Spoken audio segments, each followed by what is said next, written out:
And hello, everybody.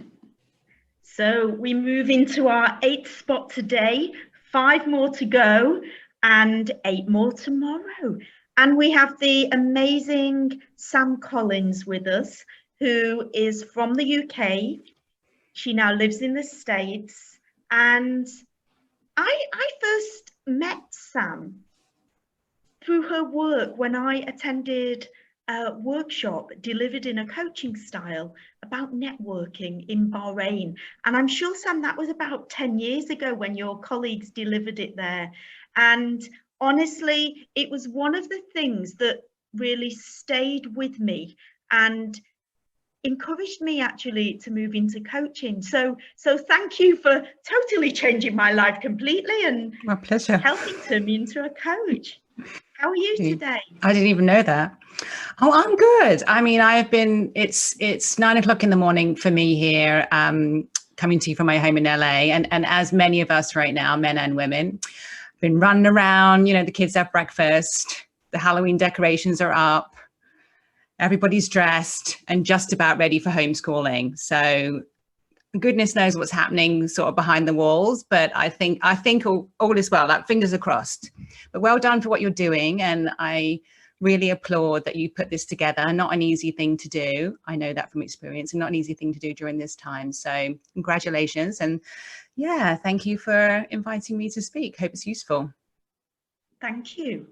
Well, I chose you specifically because of the way you have continued to be passionate about women and women achieving their potential. So that was my intention to get that energy into one of the sessions here. Just as a recap, what we've covered so far, we've had reflective practice and working on collective performance, a session on men flourishing and the ways to support men, social justice and career, which is close to my heart as well, and then a supervision session around equality, diversity and inclusion. You saw there, I believe, the end of the virtual reality session. And now I'm curious, what made you say yes to this conference at this time? Probably you. I was thinking about that. Why did I say yes? I like to say yes. I know there's a whole thing out there, like you have to say no, and there's always lots of really good reasons for saying no. But this is important. It's important stuff. It's on topics that I'm passionate about. It's a global conference, which is really interesting to me. It's about the power of women. What's not to like? You're doing it. You asked me. Yeah, I'm always saying yes. Someone said to me yesterday, they said, really interesting, I was interviewed and they said, do you think that having 3 kids has like held your career back? And I was like, no, I don't know. No, I was quite defensive about it, actually. I was like, no, not of course. I've just sort of had to learn to move a lot faster. And I was thinking about that this morning as I was sort of like scrambling to get all the kids and thinking I'm actually going to put some makeup on today, which I haven't done in months because we're still in lockdown here because of COVID.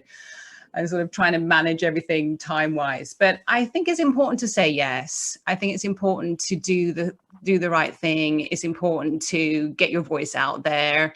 It's important to raise these issues. It's important to learn. I was listening to the previous speakers a little bit there and trying to understand what they're doing. I'm always wanting to learn new things, and I think lots of people are the same way right now. So having opportunities like this when we can't do everything face to face is brilliant. So yeah, I'm always going to say yes to you, Claire. Oh, yes, thank you. Yes.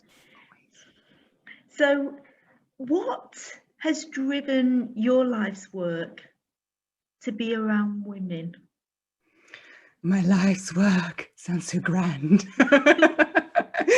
I do feel like it's my life. I mean, I haven't really done anything else. So people say to me, where did you work before? And I'm always like, yeah, nowhere really. I started Aspire when I was 29. And at the time I thought I was getting really old. I was about to turn 30 and I probably should do something other than the sort of quite random things I had been doing previously. And now I'm about to turn 50. So 20 years later. But, I've always been very passionate, even as a child. And I think many of us really need to look to our childhood for where we were passionate about the things that we were passionate about. And I always had a very strong sense of fairness. I was always, I think, quite an annoying child, and probably am quite annoying adult about what is fair and what isn't fair. And, you know, I'm quite black and white on a lot of things in that respect, sort of one way or another. And also, you know, I had a very equal opportunities dad. My dad was someone who was always, well, why can't you do metalwork at school when no girls were? And I was sort of like, because I don't really want to do metalwork, Dad, but he was like, well, you're going to do it anyway. Like, you can do the cooking stuff at home. You're going to go into metalwork. So I did, you know, I did all this kind of stuff at school through him. And I'm really glad I did. I was the only girl in the class doing metalwork and woodwork and all those things. And yes, that comes in handy as an adult. And also, when I was in England, I did my degree. I did my first degree, my business degree at Liverpool University, at University of Liverpool. And my mum died very suddenly. She was my role model. She was the woman who was the 80s out in the workplace. She had, you know, really found her space as a woman. She had the whole, you know, I remember the power suits. You remember the 1980s power suits with the, you know, the shoulder pads and everything. I was very impressed. But she died very suddenly. She actually took her own life. And it was actually 28 years yesterday that happened. And I still feel like that was a huge driver for me to do the work that I do, to really focus on women in not just in the workplace, but in the wider world, in our communities. And she helped me to take that path. And, you know, when these things happen to us, they can often lead us down paths that we didn't expect to go down. And so, yeah, that's why I do what I do. I'm very much about the empowerment of women, women as leaders in the workplace, but also sort of wider as individuals, as parents in our communities, and even as a catalyst for change in the world right now. And I feel that I know a taste of your mum, and only a taste, because reading your book, Radio Heaven, which is so open, so sharing, so vulnerable. It's such a powerful story. And, you know, thank you for getting that out to the world. Yeah, I mean, I nearly didn't because it is very raw in a number of ways, but I think it's important for us all to be telling our stories. And I wanted to tell a story of failure in some ways, a story of failure, a story of learning from failure, a story of resilience, and not just all the sort of success stories and success tips, which I think are very helpful, but I sort of have overdosed on them really, and thought I want something that's a bit more real. And so I wanted to tell my own story and also sort of include within that sort of coaching ideas, coaching tips, things to think about as a result of it. Radio Heaven is a phrase that my mother used to use. We would be driving in the car, and she was not the best driver, and she would be smoking a lot of, you know, Marlboros. I remember her smoking the smell of Marlboros, cigarettes, and she'd be smoking Marlboros and leaning out the window. And I would always be like, oh God, you know, we're going to crash at some point. And she would set, when a song would come on the radio that would have relevance for her, and she would say Radio Heaven, meaning that that song was sort of sent as a message from, you know, whoever, whatever it is that you believe. And so certain songs would come on and she'd say, oh my God, Radio Heaven. And this particular song would have a message for her. So the translation of that into the book is that we need to listen and watch for the signs along our lives, whether it's a song or a person or a job loss or a promotion or whatever it is, that we really listen to those signs intuitively rather than always sort of focusing on logic and analysis.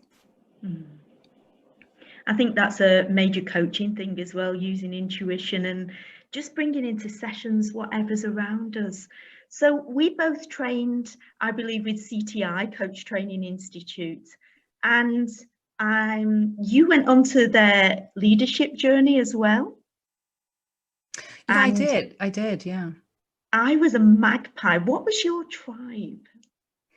Oh God, I can't even remember. Honestly, I think I started leadership with CTI, and then and I had a really interesting experience where I was doing a visualization, which I'm a really big fan of visualizations and do visualizations myself right now. And I was focusing on sort of the growth of Aspire, my organization, and thinking about that. And during this visualization, I actually saw an image of a young woman. You know how you can sort of have these little things that pop into your visualizations. I saw an image of a young woman walking into my home office, and she was extremely tall and sort of elegant. And I remember her very, very short hair, and she was a Black woman. And I remember she had sort of large feet. I remember thinking that. And she said, "Hi, Mama." And I thought, what's this all about? You know, a sort of bizarre thought popped into my mind. But actually that visualization for me was the start of a journey to adopting my daughter, who looks exactly like the woman that was in my visualization. So I am very happy that I did do the CTI leadership course. Otherwise, I don't know whether that would have happened. So that led me on quite an interesting path. Wow. So to take a right turn here, in terms of what's going on in the world right now, what way do you think that COVID has specifically hindered women? Well, I mean, lots, of course. I mean, we know with it, you know, just turn on the news and get annoyed all the time. I had to turn it off yesterday. I said to my husband, "You turn it off. I'm so annoyed." Remember, we're 1 week away from a very important election here as well. We are seeing a massive number of women, 4 times what it was last year, leaving the workforce in the US and more globally as well. Of course, it happened around the time that schools were meant to go back, and only about 50% of the schools went back in the US. So women opting out of the workforce, because it's just too hard to balance everything and get everything going. We're also seeing an increase in domestic violence. We're seeing increase in discrimination. We're seeing increase in inequality with regards to women. Look, I know it's happening across the board, but when anything happens, whether it's a natural disaster, a pandemic, or whatever it is, there is always an adverse effect, particularly on women and girls. And it's no new news, but I think this time it's being highlighted and exacerbated even more. And we're seeing this particularly difficult for women of color and women from, you know, any kind of difference about you. Of course, this was always a challenging time, but it's even more exacerbated now. But I think one of the things that's really important to say is that there is a huge potential here as well for women. I think that we can get very tied up in the challenges and barriers that women face. And we have been part of this debate for many, many, many years. It isn't really changing anything, isn't changing the dial.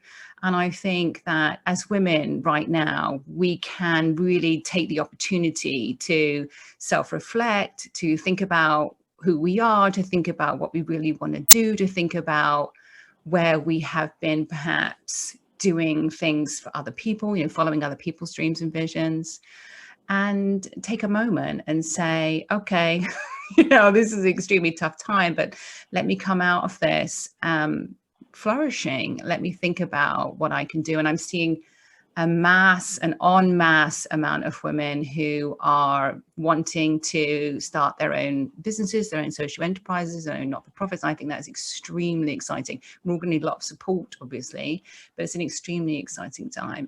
That may sound strange, but for me, I feel like it's an extremely exciting time. But I'm weird, and I say stuff like that. I agree. There's women that I've been coaching, and for some reason this period has just, because it's been so different, it's been a place for reflection. And if we then use that reflection to impact the world and the way we want to create change in the world, there's just so much can be done.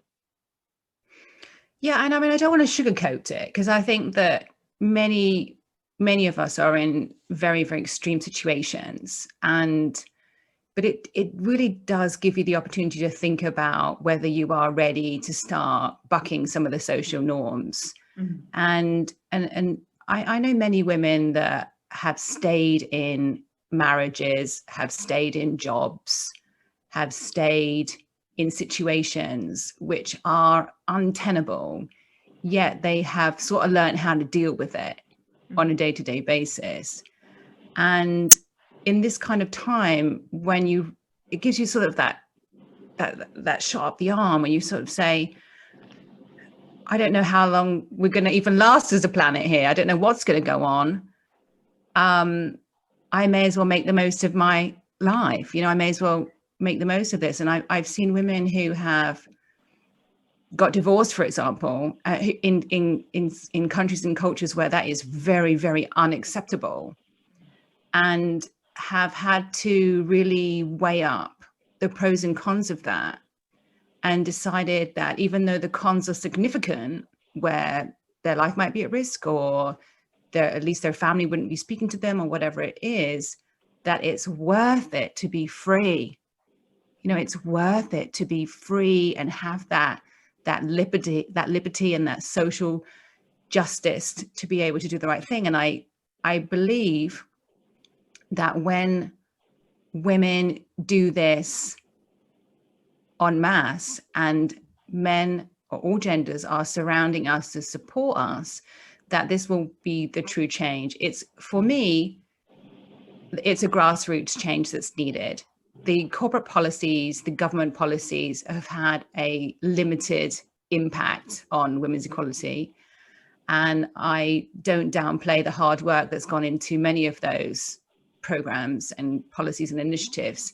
But let's face it, we're still in a position where a very small amount of the world has a female leader running it, whether it be a country or a corporation or a not-for-profit or whatever, or even a family. Yeah. So it's out there on social media that the countries where women are leading at the moment, they've done better in terms of handling COVID. What's your take on that? Well, they have. I mean, this is, yeah. Next.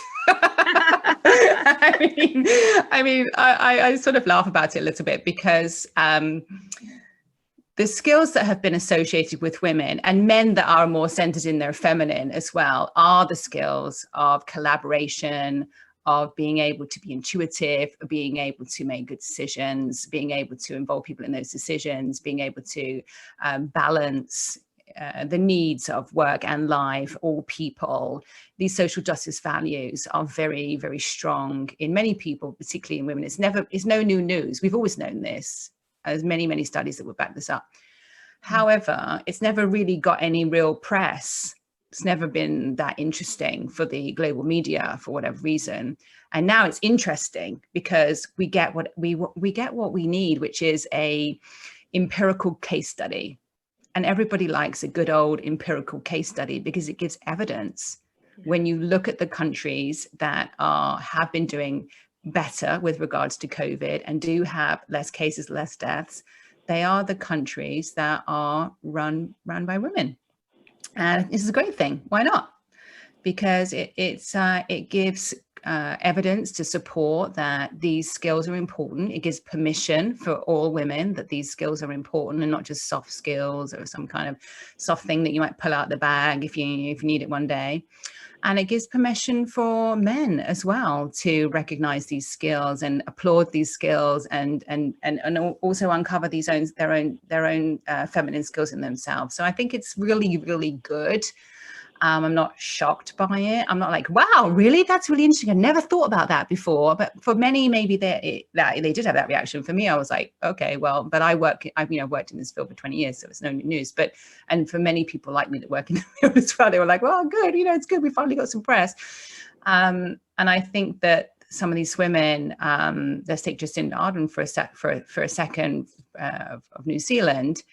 When she brought her baby into the into the meetings that she was having, and she did that. I mean, she forwarded women's equality by about 20 years in that one moment that she did that. And then you have other leaders who are really doing their darndest to bring women's equality back to prior 1950, and it's a dangerous place to be. And I think we need to make sure that we have the balance of more women leaders so we get that voice in there. And it's not, it doesn't apply to all women. There are many, many women who are not of that skill set or not of that value set, but there are many, many, many women who are, and there are many men who are. And I think it's great because it gives permission for all of us to sort of rise up more and say, this is the way to be. This is the way to be a human being. This is the way that we need to go forward in order to make things work better on this planet. But there's a lot of people that are not really into that. You know, they want to keep the, think of it like this, Claire. I was having this conversation with a friend of mine. It's like we're on a boat, and in this boat, we're sitting, you and I, we're sitting at the back of the boat, Claire, right? We're at the back of the boat, and there's lots of people at the back of the boat.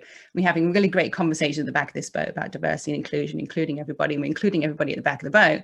At the front of the boat, there's a few people who are leading everything and taking the boat forward.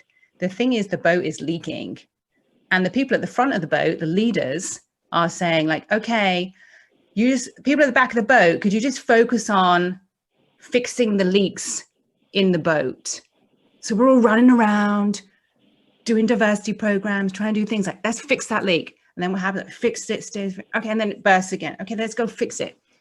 But you see, what we really need to do is jump off the boat.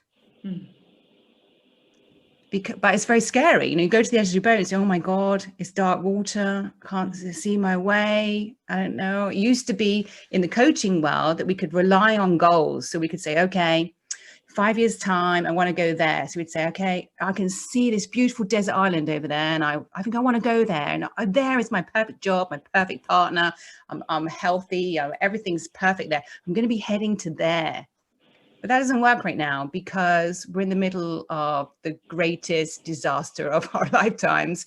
And so there's no beautiful desert island over there that we can currently see. So we have to start taking risks and jumping off the boat without really knowing where we're going. And it's about taking leaps. And the only way to do it is, I hold your hand, you hold my hand. We have a few other people and we all jump together. And we are there together, and we will swim together. And I think I hope that's a sort of useful analogy, but this is the important thing because I think a lot of boats are sinking. They did have lots of cracks, lots of systems in the world, whether it be a corporate system, an educational system, a health system, a political system, were cracking anyway pre-COVID. And now the cracks are huge, and we can see them more as a planet. They're more transparent for us. But we have to decide, am I going to stay on this boat at the back, just talking about all the things I'm talking with like-minded people that get me, and just I'm going to be repairing cracks in this boat, or am I ready to jump? Am I ready to leap? Because when you leap with other people, and they get you, and you're together, and you can swim, we can find something else, start something else. Yeah. And I think that's the really exciting thing. And jumping with men jumping with us. Whoever wants to jump, I don't care, cats, dogs, all genders, I can fit, I can have a few on my back, and you can hold my hand and I can hold your hand, and there's children there, and there's all people there, but it's people who understand the importance of taking leaps. Now, that's not to say that we're not all going to be terrified, especially when we take that first leap.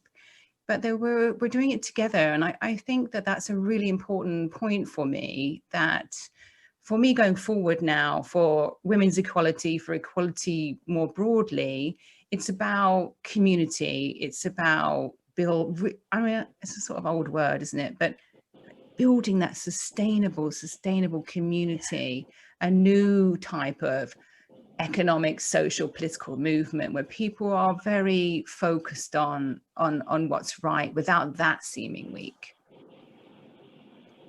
I get it. Absolutely. So, Sam, I've got in my hand a magic wand. I'm just handing it over to you there in the States. Have you got it? Yes. There we go. You've got one wish with this wand for positive, systemic, transformational change. What's that wish? I'm going to wish for more wishes. You're not allowed that one. That's cheating. You didn't say that. God, I'm holding back my urge to say that I would wish for the election, the US election next week, to be won by Biden. Kamala Harris sort of take the reins. I think that if I had one wish, I would wish that everybody, including myself, I wish that we could all be braver. I really do. I think we hold ourselves back in so many ways. We don't even really realize it. But if we could all be much, much braver and not be so concerned about what will people think? Will I be able to earn money? Is it going to work? Will people like me? Or all of these things that we have going around our heads. I think that the world, I strongly believe the world would be a very, very different place. And we would be much more accepting of ourselves. And when we become accepting of ourselves, all the parts of ourselves that we may or may not like, we become way more accepting of others. And when we become way more accepting of others, then we start to have a real shot at diversity and inclusion and equality. We start to have a real shot at that. And I think that would just be wonderful, because if I'm braver, I'm going to help make you braver. You're going to make me braver. It accumulates. Like good things accumulate, don't they? They get bigger and stronger and broader and wider. And I think that would be brill. I haven't said brill for ages. I don't really say that in America. It's very English. It brill. Is, and a Northern English.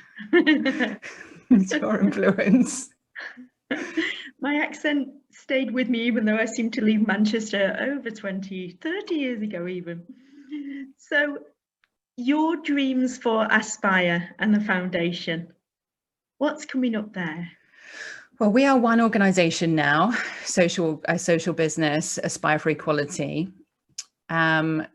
because I strongly believe in the ability of businesses to be social, but to make money, make a difference at the same time, I think is really important. I'm a big fan of the triple bottom line, focusing on people, planet, and profits. I think that it's really exciting times. I used to be very, again, sort of with this idea of the tropical island in 5 years' time, to have a vision and strategic plan. And right now, I don't really have one, and I'm happy with that, because it's keeping me very sort of open to possibilities, like what's going to happen. And it also gives me lots of space for people to approach me and things to happen. And also sort of very interesting collaborations happening with Aspire for Equality right now around community sites and around books and speaking, and really finding and creating a space for our community to come together in between our events to support each other and to encourage each other and to help each other become braver.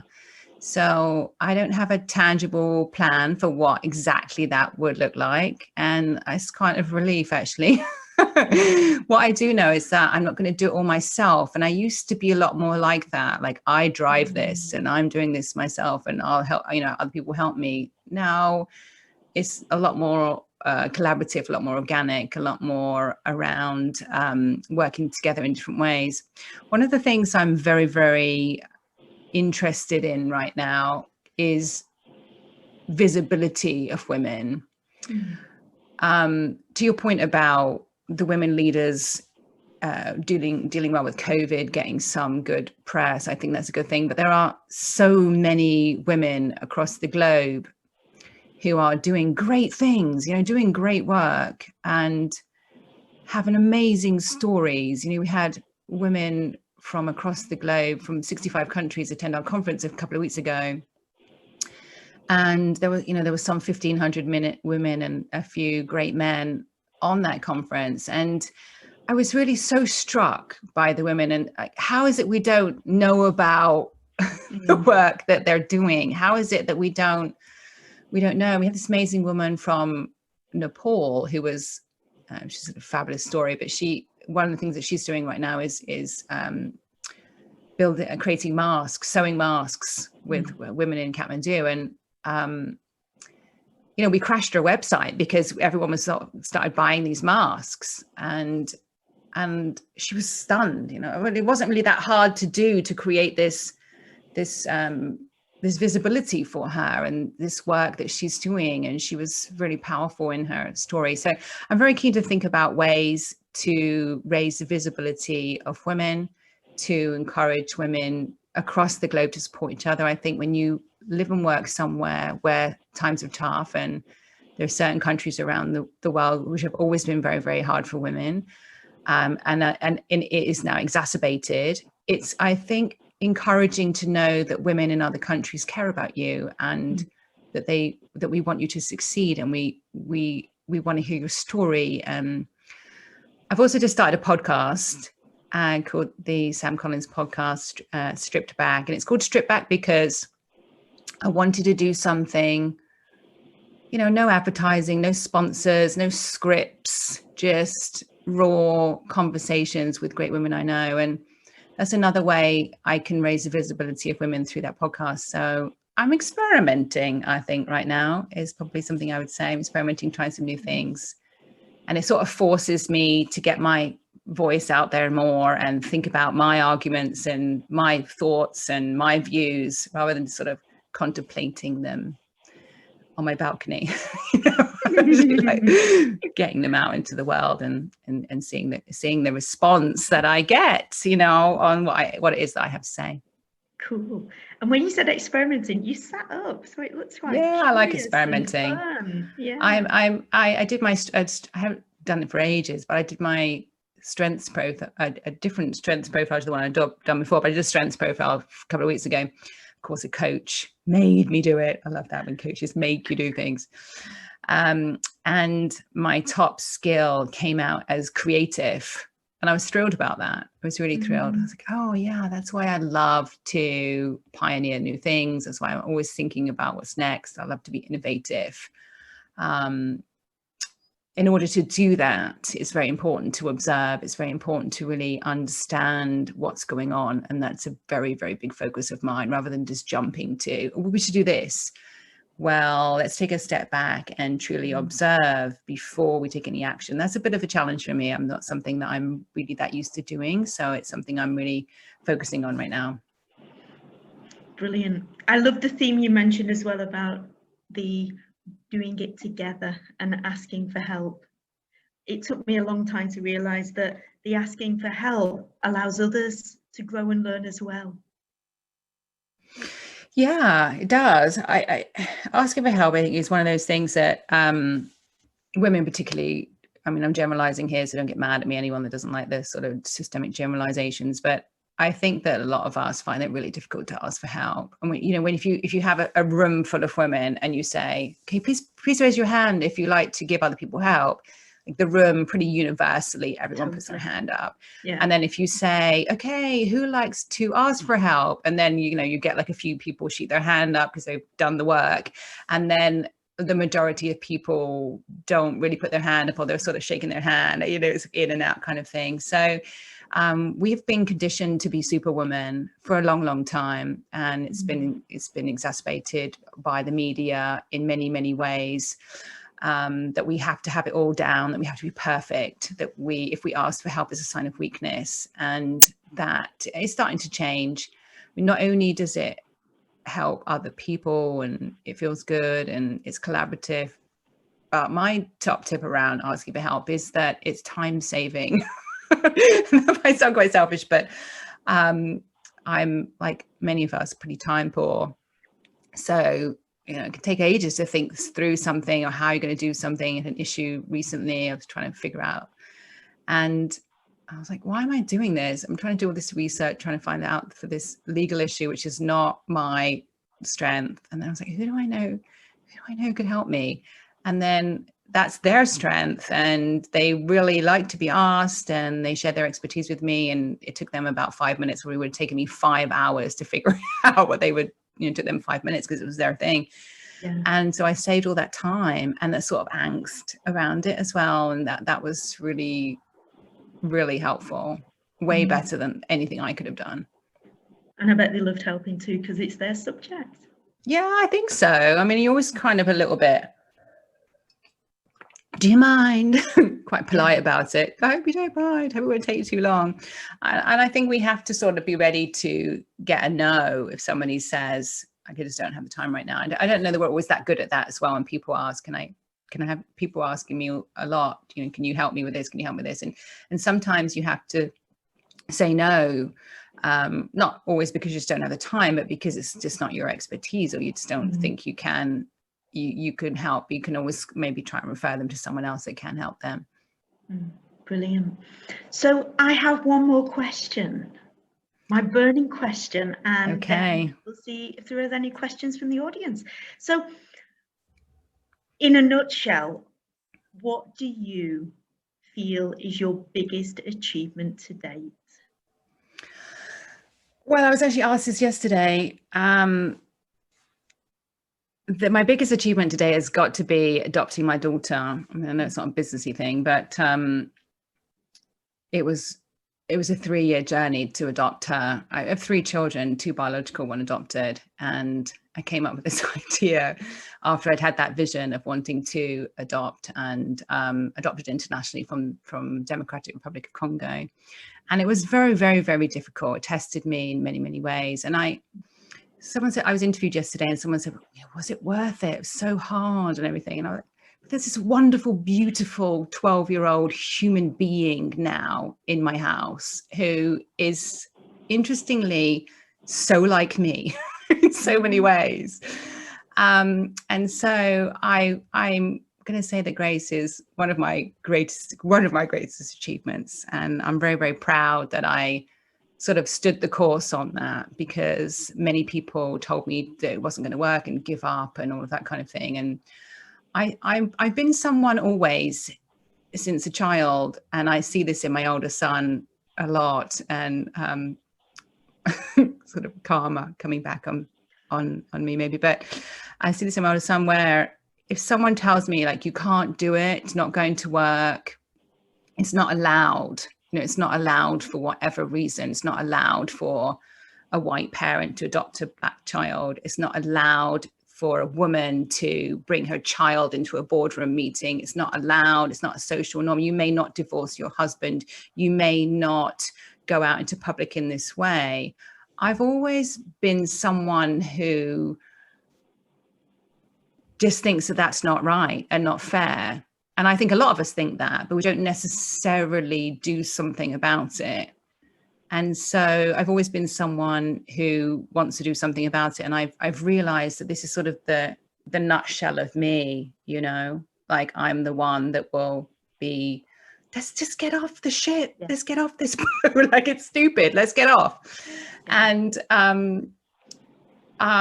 now I'm, you know, encouraging others to do the same thing. I think that we have to really question societal norms. We have to question blueprints for women that have been around for thousands and thousands of years about how women should act, look, what they should do, what they shouldn't do within their professional and personal lives. And I'm not saying it's easy to buck those norms, but we at least need to question them. Apologies for that.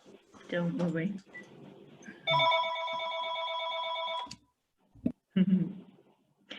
I think what's really powerful there in what you've said is the resonance between your thoughts and then your actions.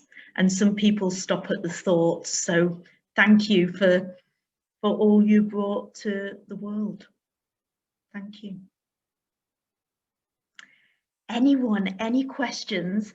Do take your mute off and ask Sam straight, or put it in the chat box if you prefer that way. Of course, I should have remembered to turn my phone off. So, top tip. You mean you're not perfect? God. Any questions? Check the chat box as well. I love the name Grace as well. That name means so much. Well, you know, it's a kind of interesting story, because I always wanted to call her Grace. Like, if I had a biological child, I was going to call that child Grace. And then that is actually her birth name. So it's all sort of magic. Meant to be. It's all meant to be, yes. Yeah. I see someone's written in the chat there, brave is my word for the year. I picked it even before all this crazy time emerged. I think that's really great. Yeah. Any questions? No one wants me to ask me anything. Are you on the boat? Are you coming off the boat with me? I think I'm swimming in the water personally. I think you're already in there. I'm probably like, look, everyone, we should go because there's Claire. Come join. She'll hold us up. It's lovely in here.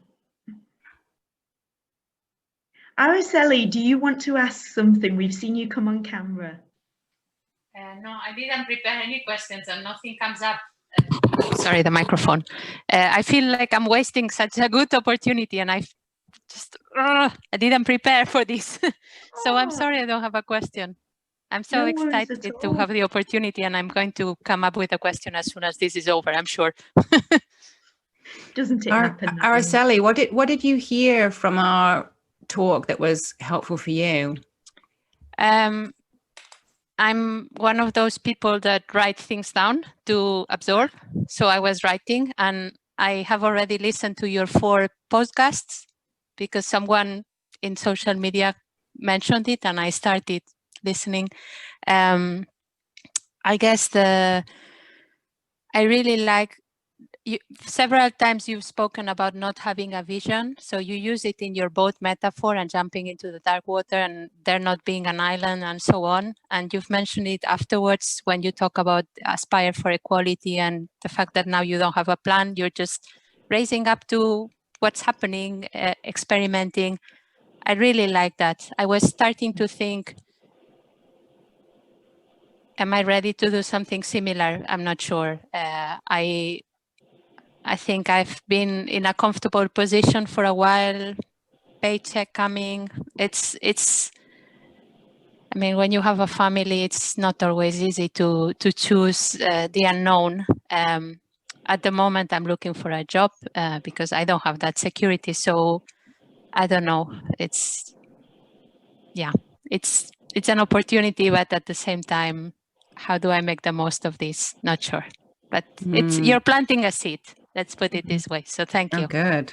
I mean, I don't underestimate how challenging it is when you have a family and you're looking for a job at the same time.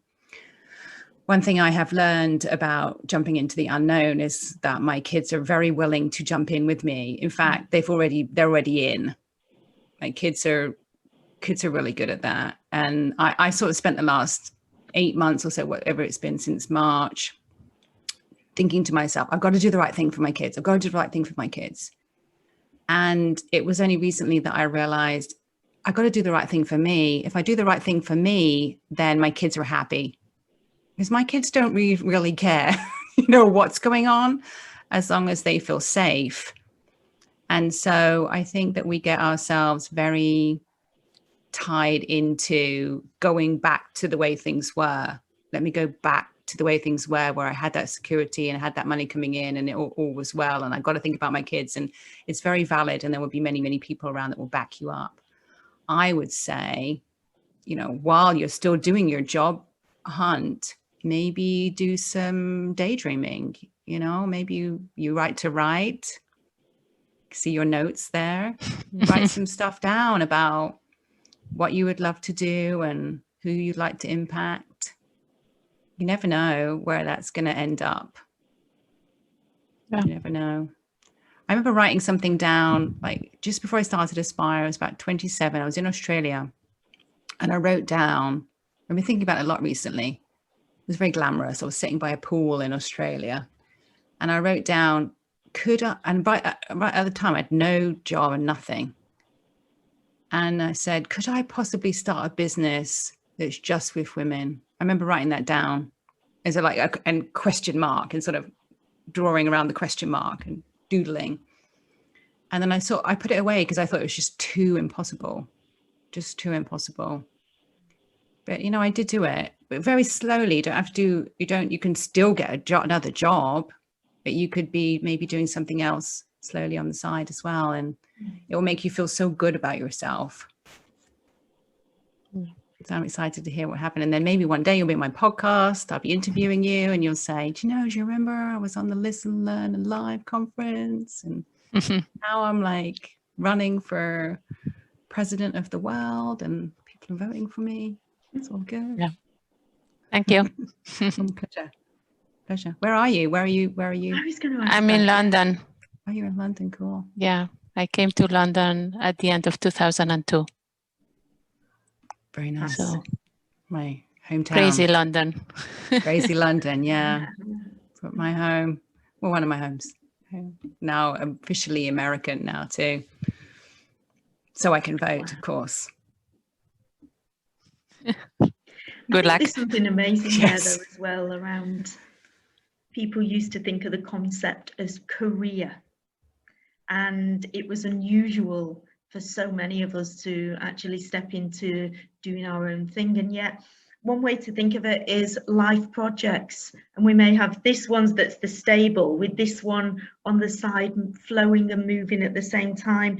And I honestly believe in that thing of, if you're doing the right thing at the right time, it just feels right, and there's flow, and things just tend to fit into place. The jigsaw works. So best of luck. Yeah, I think it's a really good point. So we have to sort of separate out all of the noise. There's so much noise right now.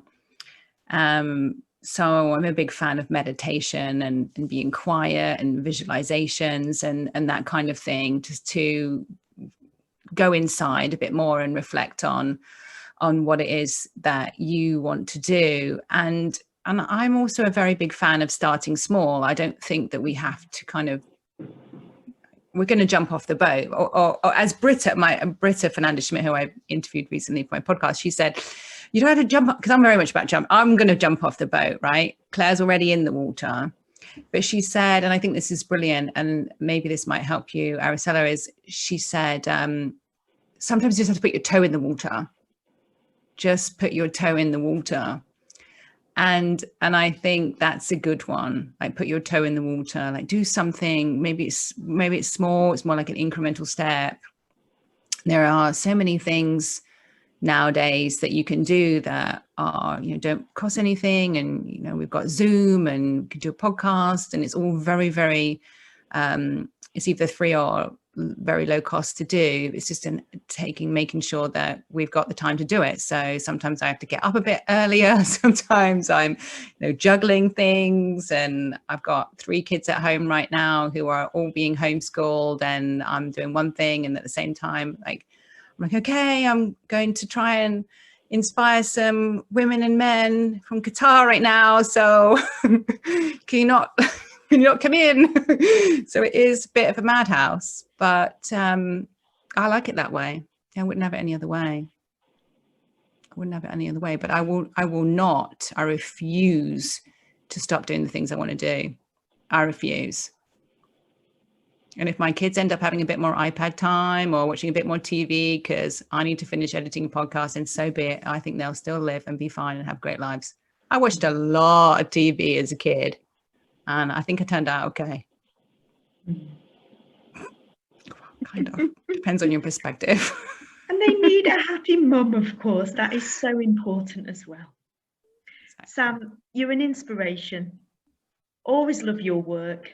Thank you so much for joining us all today. And if there's one thing you want to leave us with? Oh, jump, leap, put your toe in the water. We're with you. It's going to be okay. That's it. That's the thing I want to leave everybody with. It's going to be okay. Even though we can't quite see how it's going to be okay, it is going to be okay. In fact, it's going to be more than okay. It's going to be bloody brilliant. It's going to be amazing. And we're going to look back on this and say, well, it was extremely tough. And here's all the good things that have come out of it. But we have to go through this as a species, I believe, in order to get to the other side. So, yeah, you can accelerate that by coming along with me and Claire and some of the other great people on this conference. So thank you very much, Claire, for having me, and good luck with the rest of the conference and all that you're doing, and let's keep in touch. Thank you. And we've got in the chat box there from Christina, for example, that was really inspiring. Yay. Thank you. And we've got a short break now. We've got about 7 or 8 minutes, and then